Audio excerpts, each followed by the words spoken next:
Astaghfirullahaladzim.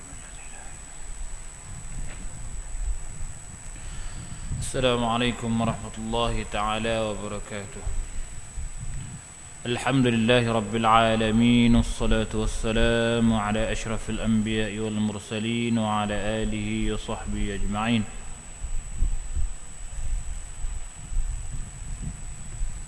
Subhanaka la ilma lana illa ma 'allamtana innaka antal alimul hakim.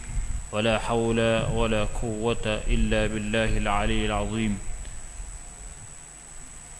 Yang dihormati imam yang bertugas pada hari ini, seterusnya Bilal, barisan AJK Masjid, barisan pengurusan masjid, dan muslimin dan muslimat yang dirahmati Allah Subhanahu wa taala sekalian.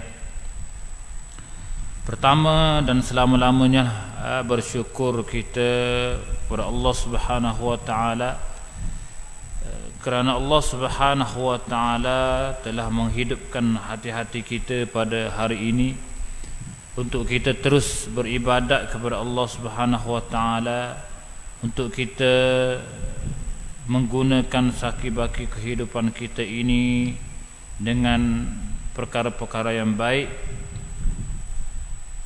dan bersyukur juga kita kepada Allah Subhanahu wa taala kerana walau bagaimanapun, walaupun dengan cuaca yang tidak menentu ini, Allah Subhanahu wa taala masih lagi memberi kita kesempatan untuk meneruskan program yang telah kita atur, program yang dikira setiap malam lah kita buat ini dapat diteruskan. Baik, insya-Allah pada malam ini saya rasa pernah saya baca di sini kitab Al-Arba'in fi Usuluddin 40 pada membahaskan tentang asas-asas agama ataupun usul-usul agama.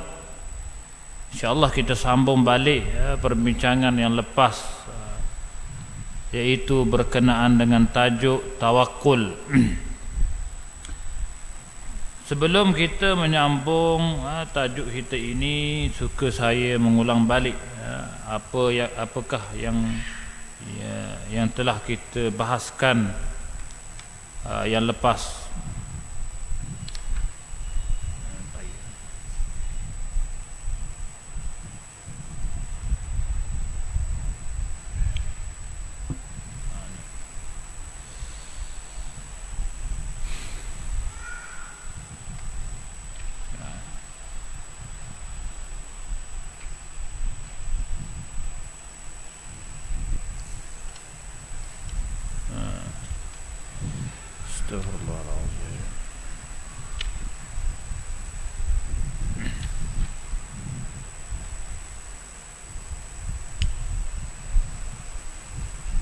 Baik,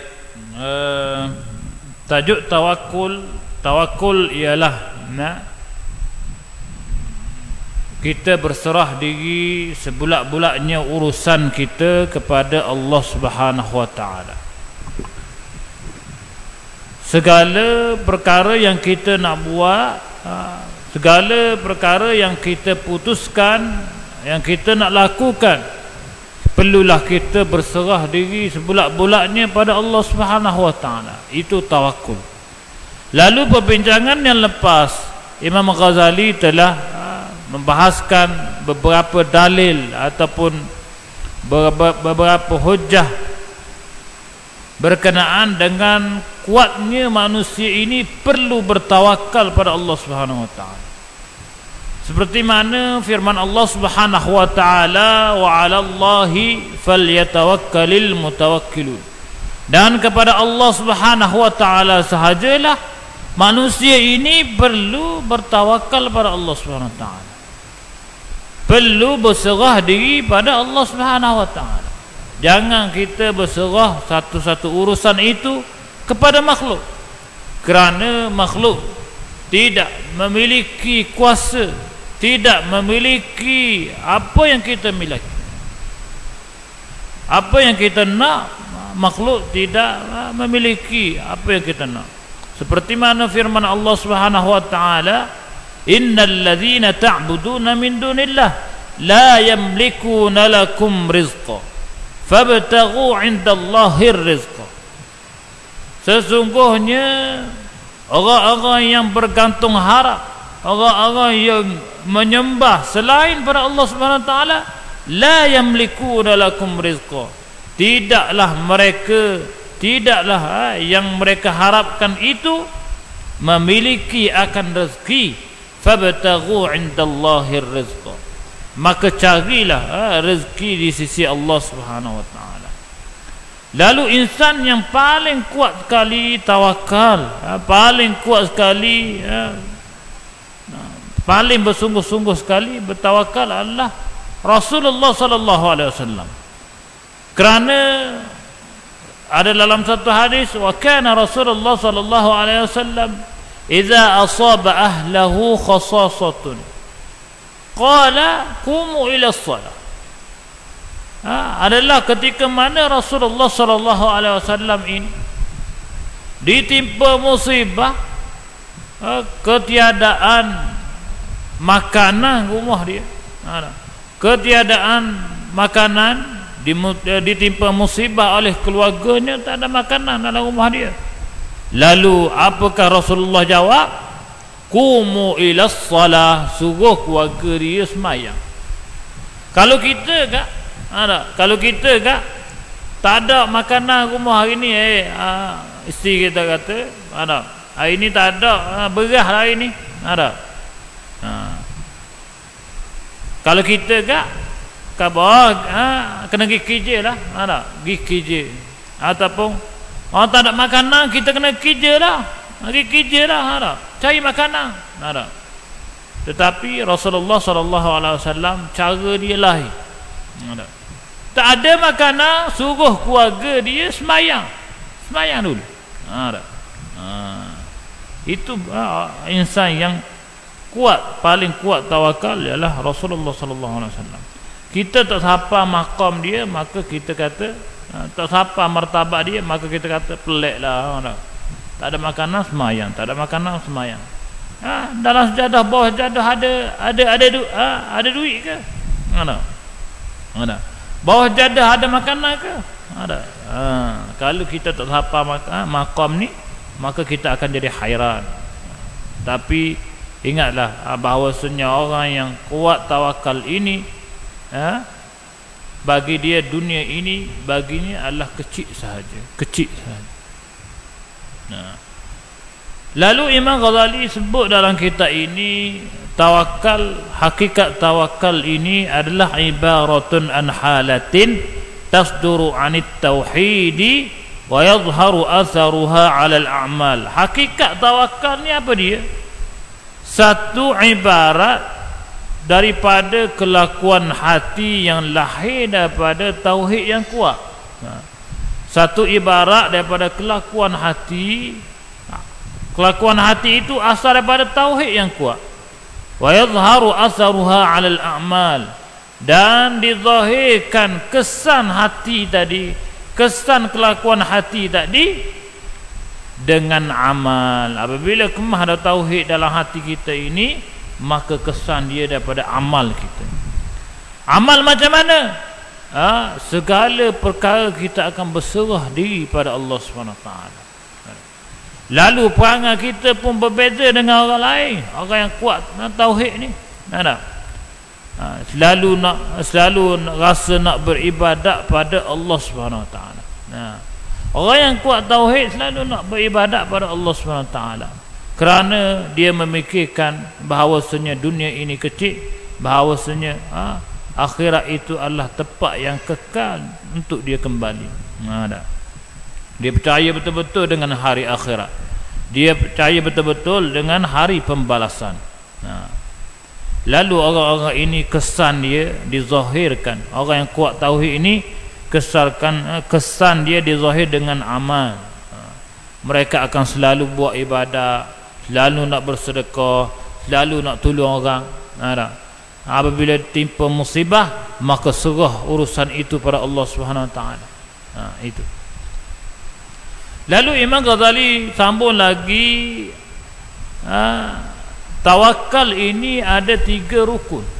Yang pertama al-ma'rifatu, yang kedua wal halu, yang ketiga wal amalu. Yang pertama, rukun yang pertama adalah ma'rifah. Rukun yang pertama ma'rifah, iaitu nak jadi nak menjadi orang yang bertawakal ini kena ada rukun yang pertama, dan rukun pertama ini adalah asas bagi tawakal, iaitu ma'rifah. Apakah yang dikehendaki dengan ma'rifah? Ma'rifah ialah at-tauhid. Asas dia kena ada tauhid. Nak jadi orang bertawakal, belajar tauhid, kemah tauhid, biar kemah. Tauhid. Dan yang kedua wal halu, iaitu kelakuan hati. Yang ketiga, rukun yang ketiga wal amalu. Rukun yang ketiga amal. Tauhid yang kemas ini, makrifah yang kemas ini diterjemahkan seperti mana kita sebut selepas sembahyang, la ilaha illallah wahdahu la syarikalah lahul mulk wa lahul hamd wa huwa ala kulli syai'in qadir. Kalimat ini walaupun pendek, dia mengandungi tauhid yang kemas, dan dia mengandungi kudrah Allah SWT, dia mengandungi jud Allah SWT, pemurah Allah SWT, kudrah, kuasanya Allah SWT, maha berkuasanya Allah SWT, dan yang selayak-layaknya dipuji Allah SWT. Kalimah ini sahaja mengandungi semua perkataan itu, semua maksud-maksud yang ada daripada tauhid. Dan maka barang siapa yang berkata-kata atau menyebut la ilaha illallah wahdahu la syarikalah lahul mulk wa lahul hamd wa huwa ala kulli syai'in qadir, dengan betul-betul ikhlas, dengan betul-betul jujur, benar dan jujur, maka faqad tamma tauhiduhu. Imam Ghazali, faqad tamma tauhiduhu, maka sempurnalah tauhid seseorang itu. Sebut la ilaha illallah, faham betul-betul, maka sempurnalah tauhid. Apabila sempurna tauhid, apabila sebut benda tu juga, dia akan ada asas tawakal. Asas tawakal pun tertanam dalam hati kita. Asas tawakal tertanam dalam hati kita. Jadi asas kita nak menjadi orang-orang yang bertawakal ini perlu kena tanam tauhid yang kuat. Itu apa bincangan yang lepas. Lalu kita sambung balik perbincangan yang seterusnya, iaitu berkenaan faslun fi bayani tabaqatit tauhidil arba'ati. Fasal pada membicarakan tabaqat ataupun peringkat-peringkat tauhid yang 4. Apabila kita sebut asas dia nak tawakal ni, kena ada tauhid. Lalu Imam Ghazali sambung lagi bahawasanya tauhid sebenarnya ada 4 peringkat, 4 jenis orang, 4 jenis golongan orang yang berpegang dengan tauhid ini. Sebut masing-masing, semua boleh sebut la ilaha illallah wahdahu la syarikalah lahul mulk wa lahul hamd wa huwa ala kulli syai'in qadir.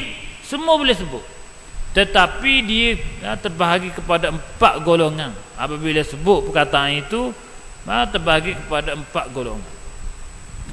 Hadha at-tauhidu lahu lubbani wa qishrani. Tauhid ini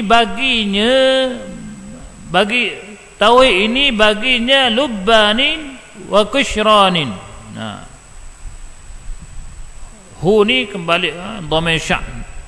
Bagi tauhid itu ada 2 pati dan dua kulit. Tauhid ini perumpamaan seperti ada 2 kulit dan 2 pati. Imam Ghazali kata Itu tauhid. Wa tabaqatuhu arba'un, dan peringkat-peringkat tauhid ni ada 4. Kallauzi lahu lubbun, seperti lauz. Lauz ni adalah kacang badang. Seperti kacang badang. Tauhid ni seperti kacang badang lah. Orang beramal seperti kacang badang tu.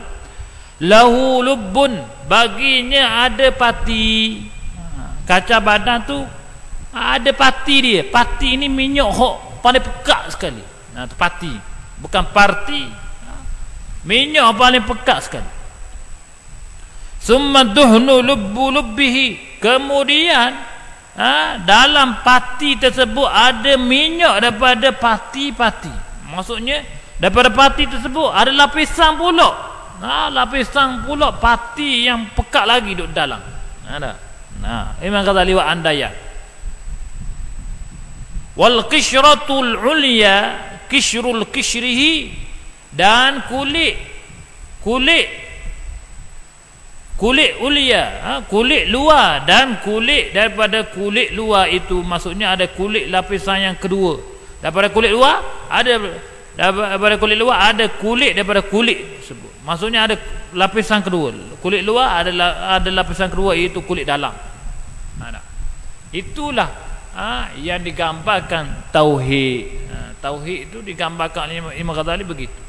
Seperti kacang badang yang ada pati, kemudian dalam pati tersebut ada pati kepada pati. Dan kacang badang juga ada kulit luar, ada kulit dalam. Begitu tauhid. Fal qishratul ulya, maka kulit luar ni dalam tauhid ni kulit luar.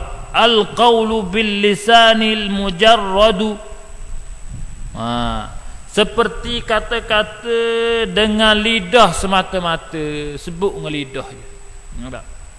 La ilaha illallah wahdahu la syarikalah, lahul mulk wa lahul hamd wa huwa ala kulli syai'in qadir. Sebut lidah gerak, tapi hati dia tahu tak faham pun. Hati tak faham pun, sebut saja. Ini Ghazali kata qishratul ulya, iaitu kulit luar. Kulit luar baru sebut saja tu kulit luar. Kita ingat boleh dah tauhid kita ni. Ustaz kata sebut la ilaha illallah wahdahu la syarikalah faqad tamma tauhidu. Maka sempurnalah tauhid kita bila sebut benda-benda ni. Maka kita pun sebut rupa-rupanya sebut saja tu adalah kulit luar bagi tauhid. Kulit luar bagi tauhid.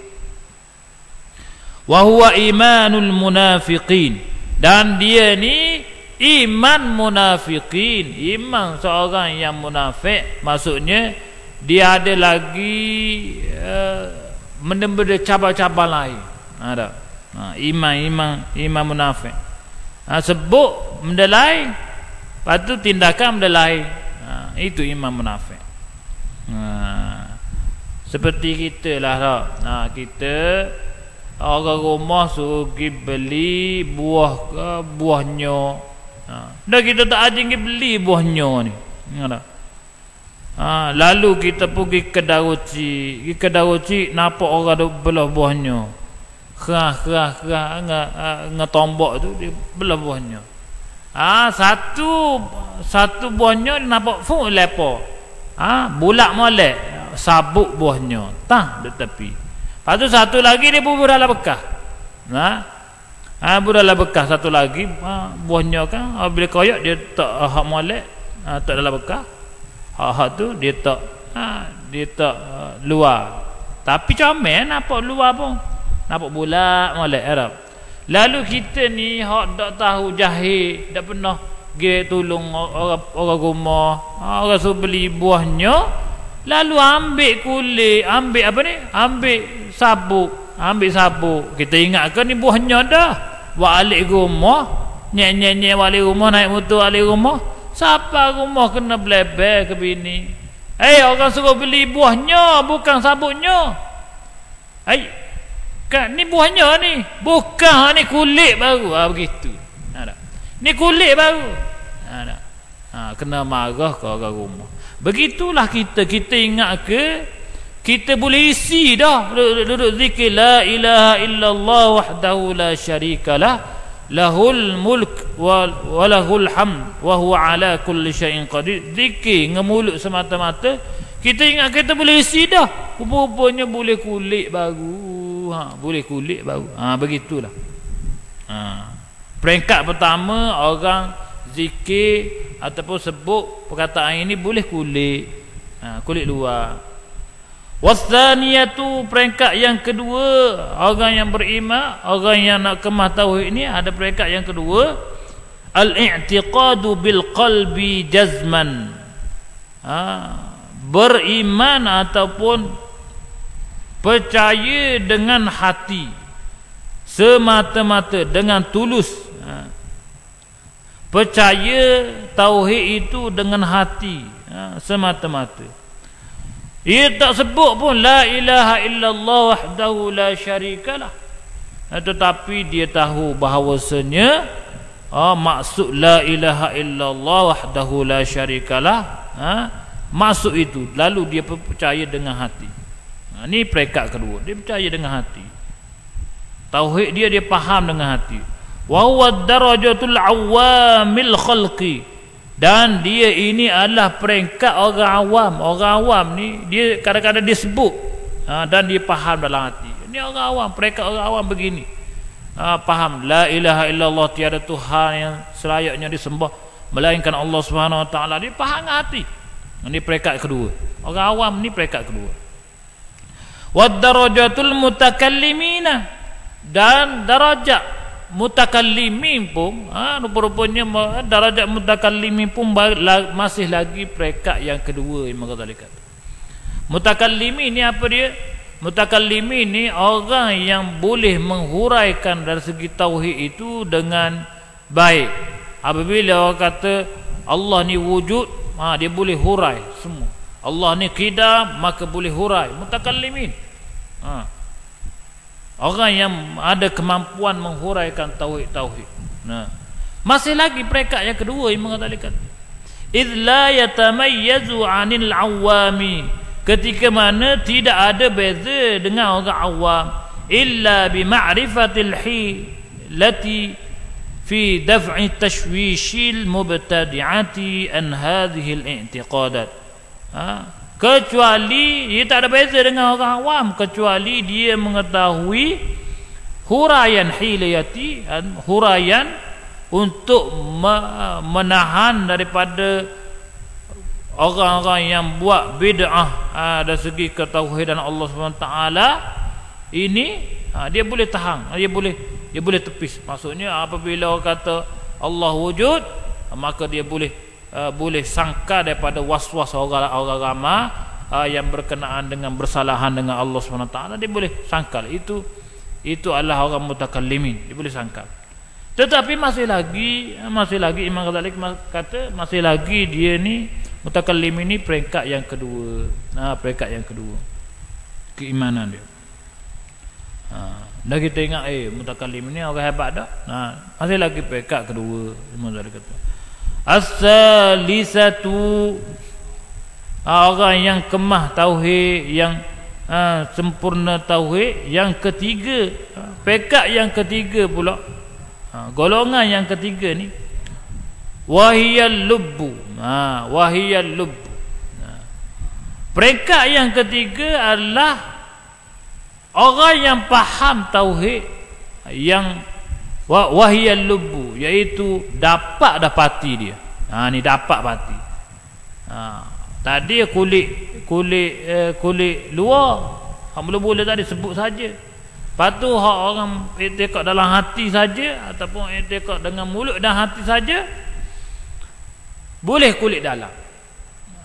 Tambah lagi, tak jadi lagi nak pati. Lalu yang ketiga ini adalah pati daripada tauhid. Macam mana pati daripada tauhid? Ayankashifa lahu bi nurinillahi ta'ala hadza tauhidi wa surruhu bil haqiqati. Bahawasanya orang yang sampai ke peringkat yang ketiga ini, Allah Subhanahu wa taala telah membuka yang kasyifa, membuka baginya cahaya-cahaya hakikat tauhid ini dan rahsia-rahsia bagi hakikat tauhid. Allah Subhanahu wa taala bukan setakat letak dalam hati, bahkan Allah Subhanahu wa taala telah memberi faham kepada dia hakikat tauhid.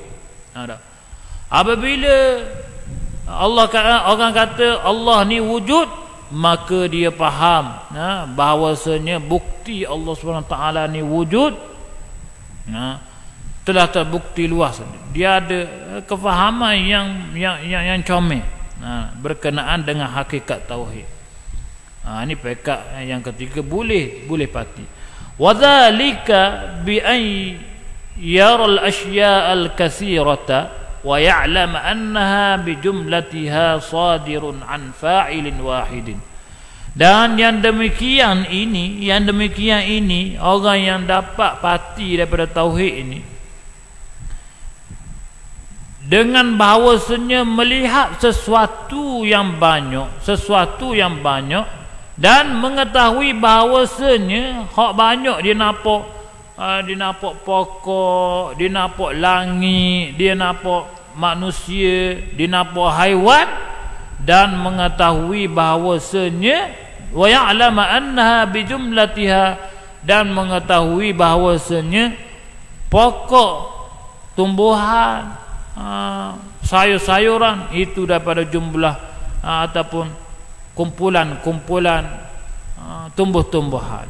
Langit, bintang, matahari, dia pun tahu bahawasanya langit, bintang adalah kumpulan yang satu, iaitu kumpulan langit yang diciptakan oleh Allah Subhanahu wa taala. Sadirun an fa'ilin wahidin. Kumpulan-kumpulan tersebut lahir daripada pembuatnya satu sahaja, iaitu Allah Subhanahu wa taala. Alat tertibi, dah apa ada banyak-banyak ni. Banyak-banyak ni adalah alat tertib, iaitu mengikut peraturan Allah Subhanahu wa taala. Kita nampak banyak tapi itu mengikut peraturan Allah Subhanahu wa taala. Itu kefahaman orang yang peringkat ketiga.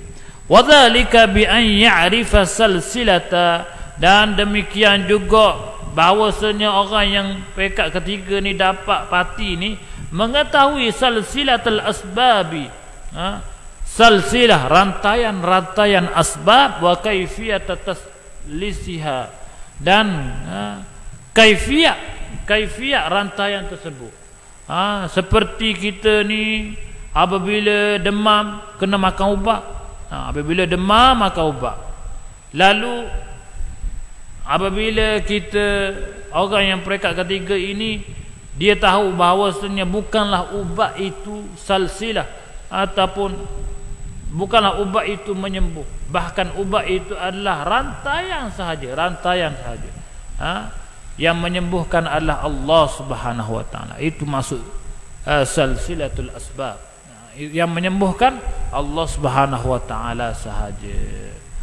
Wartibat awal salsilati musabbibil asbab, dan mengikat bagi awal-awal penyebab semua ni adalah musabbibal asbab, yang menjadi penyebab bagi sebab. Maksudnya yang menjadi penyebab bagi sebab siapa? Allah Subhanahu wa taala. Yang maksudnya apabila orang nak makan ubat itu, apabila siapa ada peringkat tauhid ketiga ini, dia percaya bahawasanya yang menyembuhkan bukan ubat ini. Kalau kita iktikad bahawasanya ubat boleh menyembuhkan, tak siapa lagi tauhid kita kepada tauhid yang peringkat yang ketiga. Makan ubat ni, apabila makan ubat sembuh, lalu sembuh itu bukan Allah, bukan ubat, bahkan Allah Subhanahu wa taala yang menyembuhkan. Ini peringkat yang ketiga. Dia dapat cahaya kefahaman hakikat tauhid. Lalu yang keempat, ada lagi peringkat yang keempat, yang peringkat tertinggi sekali bagi tauhid, Imam Ghazali kata. Nah, wahia lubbul lubbi, wahia lubbul lubbi, ianya adalah pati kepada pati. Kita ni apabila belajar tauhid, kita kenalah biasa apa ke peringkat yang keempat, iaitu dapat pati kepada pati. Dah kalau boleh pada peringkat yang ketiga saja, tak apa dah. Tak apa dah. Tapi usahalah biasa apa peringkat yang keempat. Peringkat yang keempat ni macam mana tauhid dia? Alla yara fil wujudi illa wahidan, bahawasanya tidak lihat pada wujud. Wujud ini tidak lihat pada ada ini, ada manusia, ada semua ada ini, illa wahidan, kecuali satu sahaja yang ada. Macam mana? Wa ya'lama annal mawjuda bil haqiqati wahidun, dan mengetahui bahawasanya yang wujud hakikat sebenarnya, yang wujud itu adalah satu. Sebab apa? Manusia ni Allah Subhanahu Taala juga yang ciptakan. Jadi yang wujud yang sebenarnya ada satu, Allah Subhanahu Taala saja. Ada. Manusia kadang-kadang ada, kadang-kadang tak ada, kadang-kadang wujud, kadang-kadang tak ada. Itu jadi harus manusia. Haiwan harus juga. Yang wujud hakikat yang sebenarnya, yang wujud adalah satu saja, Allah. Kerana Allah SWT yang cipta kita, Allah SWT yang cipta binatang, langit, bumi, semua Allah SWT cipta. Ni pekat yang keempat, dia faham gitu. Wa innamal kasratu fihi fi haqqi man tafarraqa nazrihi, dan tidak dapat yang banyak-banyak padanya, pada yang satu tadi, fi haqqi, pada hak man tafarraqa nazrihi, pada hak bagi sesiapa yang nampak sahaja. Kita nampak dalam mata kita ni, pekat keempat, nampak je mata kita ini di banyak. Nampak langit, nampak pokok, nampak banyak. Dari segi mata sahaja nampak. Kalladhi yara minal insani masalan, seperti kita nampak manusia, insan. Contohnya, manusia ni ada kaki, masalan rijlahu, thumma yadahu, thumma wajhahu. Manusia ni nampak banyak mana? Nampak ada kaki, ada tangan, thumma wajhahu, ada muka, summa ra'sahu, ada kepala, fataghlibu alaihi kasratu, maka orang panggil itu banyak. Orang panggil begitu banyak, maka orang panggil tangan lagi, kaki lagi, badan lagi, muka lagi, itu banyak. Fa inna, orang yang, maka sesungguhnya ra'al insana jumlatan wahidan, maka sesungguhnya orang yang tauhid yang keempat ini lihat manusia ini, walaupun ada banyak kaki, tangan, muka tadi, dia tahu bahawasanya manusia ini adalah daripada kumpulan yang satu. Kumpulan yang satu. Seperti mana kita tengok langit, jadi orang pekat keempat ni tengok langit, dia nampak satu dia, Allah. Nampak Allah. Nampak comel lah langit hari ni. Ada bintang, bulan sabit, ada bulan sabit, comel lah. Jadi orang yang sampai pekat yang keempat, tauhid yang keempat ini, dia tak nampak dah yang comel. Kecuali Allah Subhanahu Wa Taala lah. Dia nampak Allah je. Nampak comel tapi nampak comel ingat Allah. Dia tak kata comel itu langit. Tak kata gitu. Apa kat kepak. Dah. Apabila nampak orang handsome, nampak handsome lah orang ni. Tak kata orang itu handsome. Bahkan yang hebat itu Allah Subhanahu Taala. Apa kat kepak. Nampak Allah je. Dah. Begitulah nampak pokok disebut Allah. Nampak semua perkara pun nampak Allah. Kadang-kadang nampak pintu pun Allah sebut. Tu apa kat kepak. Kadang-kadang nampak dinding pun Allah sebut. Lalu orang yang tak sapa ke perekat kepak ni, dia kata orang ni gila ising, dia kata Allah kejap-kejap Allah, kejap-kejap Allah. Orang tak sapa ke perekat kepak, dia akan jadi pelik. Jumpa dengan orang perekat kepak ni, dia akan jadi pelik. Ni ising kau, kejap-kejap sebut Allah, nampak pokok sebut Allah, nampak pintu sebut Allah, nampak kereta sebut Allah. Orang tak faham, dia akan kata ini sim ni, kejap-kejap Allah, kejap-kejap Allah, nampak pintu Allah, nampak kaki Allah, nampak orang comel Allah. Sebut Allah sama. Dia tahu bahawasanya yang mencipta itu, Allah SWT. Lalu orang perekat kepak ni, dia apabila orang kata, dia kata ising ke ni, bapa sebut Allah sama, dia tak boleh nak cerita sebab apa. Ni orang perekat kepak, dia tak boleh nak cerita kerana seperti mana dalam pepatah Arab kata man la yarzuq la yadri. Barang siapa yang tidak merasa, dia tidak tahu. Kita nak cerita, orang yang pekat kepak ni nak cerita pun tak boleh nak cerita. Hanya dia seorang je dia tahu. Ni pekat kepak. Orang yang sampai pekat kepak adalah orang yang istimewa. Orang istimewa. Dia nak cerita ke orang tak tahu. Apabila orang kata pelik lah, maka dia nak cerita pun tak tahu. Sebab apa? Nampak langit, tengok langit nampak Allah, tengok manusia nampak Allah je. Kalau kita orang biasa tengok manusia, comel lah manusia ni, lalu puji manusia dan sebagainya. Orang pekat bawah, tauhid yang biasa-biasa. Beza dengan tauhid yang keempat. Itulah yang digambarkan oleh Imam Ghazali. Imam Ghazali sebut tauhid yang keempat begitulah. Begitulah.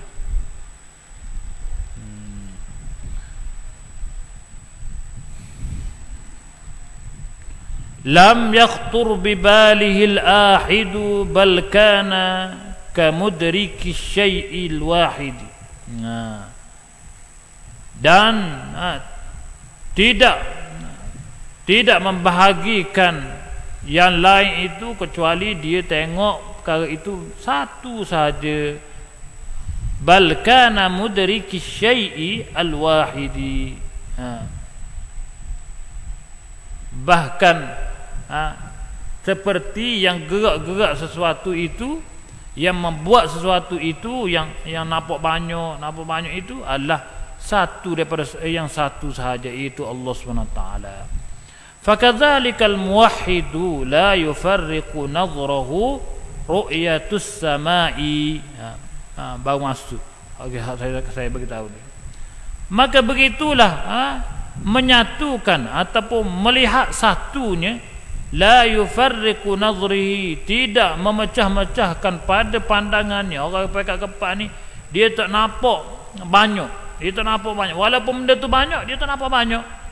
Dia tidak memecah-mecahkan pandangannya. Ru'yatus sama, seperti lihatnya langit.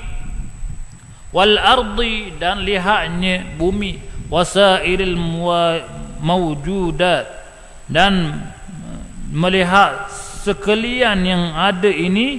Bal yara al-kulla fil hukmi syai'il wahidi. Bahkan dia lihat segala-gala yang ada ini nampak satu saja, iaitu satu yang macam saya sebut tadi lah. Orang pekat kepak ni nampak satu saja. Wa hadza lahu ghaurun, dan inilah baginya kedalaman tauhid. Imam tadi kata wahia al-fana'u fit tauhid, dan inilah yang dikatakan fana pada tauhid. Pahaman yang mendalam, yang menyebabkan dia menjadi fana dalam tauhid. Begitulah yang digambarkan oleh Imam Ghazali. Jadi hadirin sekalian, saya ulang balik ataupun ulang kaji balik, kerana lepas pada ni masuk tajuk lain. Kita dah dekat nak isyak. ulang balik perkongsian berkenaan dengan tawakul. Tawakul ini bahawasanya Imam Ghazali sebut tawakal ini hanya semata-mata kita kena bertawakal pada Allah Subhanahu Wa Taala semata-mata. Tawakal ini kena tawakal berserah diri ini pada Allah Subhanahu Wa Taala. Jangan kita berserah diri, berserah urusan kita pada makhluk. Lalu tidak wajarlah seseorang itu yang merasakan apabila anak dia kena demam, apabila anak dia kena sakit sikit, pergi jumpa Tok Bomo. Jumpa Tok Bomo. Lalu Tok Bomo pun bagilah gelang koka dan sebagainya, ikutlah. Lalu apabila beli gelang koka, maka dia pun percaya, gelang Tok Bomo pun kata, gelang koka ni boleh menyelamatkan kamu daripada musibah dan sebagainya, anak kamu pun akan selamat dan sebagainya. Lalu orang-orang ini berlaku perkara-perkara yang syirik pada Allah SWT, sekaligus mengatakan bahawasanya pergantungan, sekaligus saya katakan bahawasanya pergantungan dia ini bukan semata-mata pada Allah SWT. Berhati-hatilah, berhati-hatilah. Bila sakit, pergi jumpa Tok Bomo pun berilah gelang ke dia. Lalu katakan gelang ini boleh menyembuhkan. Itu tak betul. Tak betul. Kena berhati-hati. Begitu jugalah benda-benda lain yang dikatakan apa-apa ke pergantungan itu selain pada Allah SWT, itu karut maut. Kerana Allah SWT berfirman, wa 'alallahi falyatawakkalul mutawakkilun wa 'alallahi fatawakkalu in kuntum mu'minin. Maka bertawakallah bertawakallah pada Allah SWT, maka kepada Allah SWT sahajalah, falyatawakkalu, hendaklah kamu bertawakal, in kuntum mu'minin, jika kamu benar-benar orang yang beriman pada Allah SWT sahajalah kamu kena bertawakal. Tawakal ni apa dia? Kita serah diri, serah segala urusan kita pada Allah SWT. Hari-hari kita sebut, kita baca suratul Al-Ikhlas, bismillahirrahmanirrahim, qul huwallahu ahad. Katakanlah wahai Muhammad, Allah itu adalah ahad, Allah itu ahad, Allah itu esa. Esa dari segi zat, sifat dan af'al.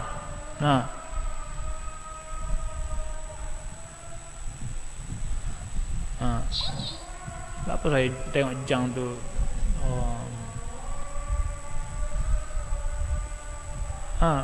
af'al dan dari segi sifat semua esanya Allah SWT. Lalu Allahus Samad sebut dalam surah Al-Ikhlas, Allah lah tempat pergantungan. Tempat bergantung itu Allah SWT. Jadi firman Allah SWT ini melengkapkan lagi suratul Al-Asr, wa 'alallahi, dan kepada Allah SWT sahajalah fatawakkalu, maka hendaklah kamu semua bertawakal, in kuntum mu'minin. Jangan sekali-kali kita mengharap sesuatu kuasa ataupun sesuatu penyembuh ataupun sesuatu yang boleh menyembuh selain pada Allah SWT. Tak kiralah cicing ke, tak kiralah gelang ke, tak kiralah apa-apa ke, semua benda lain tidak boleh menyembuhkan. Boleh? Itulah perkongsian pada malam ini berkenaan dengan tawakal. Asas tawakal ialah tauhid yang kuat. Wallahu a'lam bissawab. Apa yang baik itu daripada Allah SWT, yang kurang itu daripada kelemahan saya sendiri. Kitab pada malam ini saya tengok, saya ambil kitab Arab.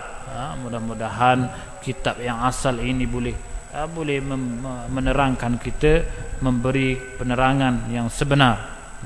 Wallahu a'lam. Bismillahirrahmanirrahim. Alhamdulillahirabbil alamin. Wassalatu wassalamu ala asyrafil anbiya'i wal mursalin wa ala alihi wa sahbihi ajma'in. Allahumma anfa'na bima 'allamtana wa 'allimna ma yanfa'una wa zidna 'ilma, walhamdulillahi ala kulli hal. Rabbana atina fid dunya hasanah wa fil akhirati hasanah wa qina adzaban nar. Sallallahu ala sayyidina Muhammad wa ala alihi wa sahbihi wasallam. Alhamdulillah.